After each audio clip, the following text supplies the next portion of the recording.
Have you ever watched a rom-com that didn't drag out for 732 episodes before the lead characters even sneezed in each other's direction?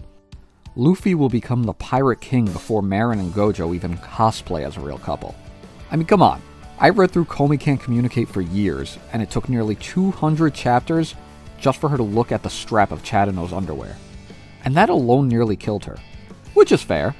But the danger's in my heart.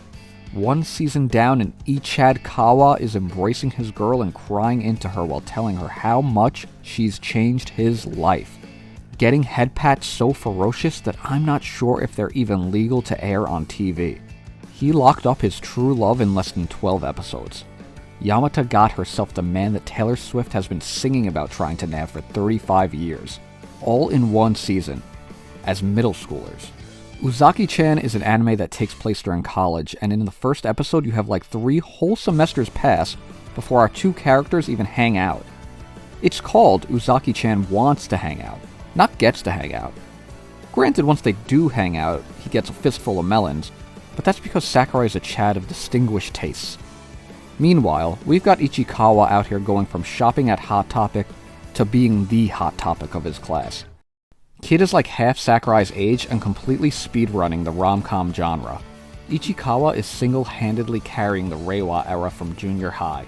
Birth rates are about to quadruple due to Ichikawa's efforts alone. When I was in middle school, I hung out in the library during lunch because I wanted to play Zumbinis on the computer. Whatever you are, make me a pizza! Mess around with GarageBand and make some funny songs. Ichikawa hangs out in the library and has a magazine model peeking at him from behind a copy of Catcher in the Rye. Because he's catching her eye. Ichikawa doesn't even need books or computers because he is a true Renaissance man. My guy is gooning it to a magazine like he's a pilgrim. His mojo just came over on the Mayflower. His drive is in a completely different millennium. Whacking in BCE. Leonardo da Vinci painted his own nudie mags back in the day, and that's the historical energy Ichikawa is rocking. Big Chad energy isn't the only thing our guy is rocking, though. I mean, don't you just hate it when the wallet that your CoverGirl girlfriend just gifted you makes you drop your pants? When you rock that early 2000s edgy chain fashion aesthetic, it can't be helped that the knickerbockers start falling. Ichikawa doesn't have time to drop his drawers. He's got too much going on. He doesn't have time to play around with typical rom-com misunderstandings. He gave us a confession so good that it left no room for doubt. And it was reciprocated right there on the spot. No will they won't they shenanigans here. Let's seal this with a completely uncensored cheek kiss.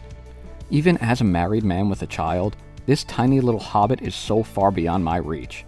Chad levels I could never dream of achieving. Do you want to know how I celebrated the new year when I was in middle school? By playing Paper Mario 64 alone in the basement of my mother's house. Do you want to know how I celebrated the new year when I was in high school? By playing Paper Mario 64 alone in my basement. Do you want to know how I celebrated the new year in college?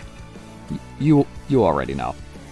I had a Wii U and a PS4. There were other options, but in reality, that was the only choice I had.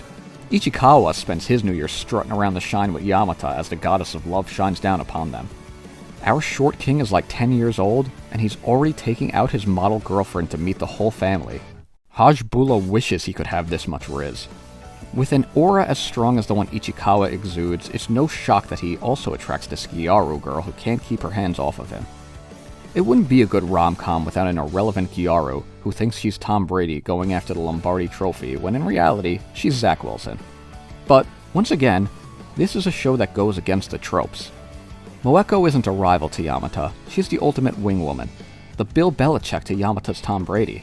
She goes into Yamata's own house, steals her man in front of Yamata's own mother, and still progresses this relationship.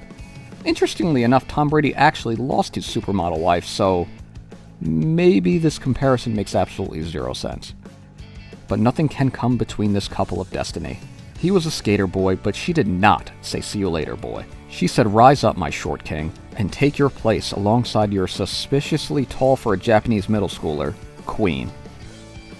Whether a short king, a tall queen, or anything in between, make sure to subscribe to S-Class Anime and become part of our royal family. But not like the creepy royal family, like a fun one.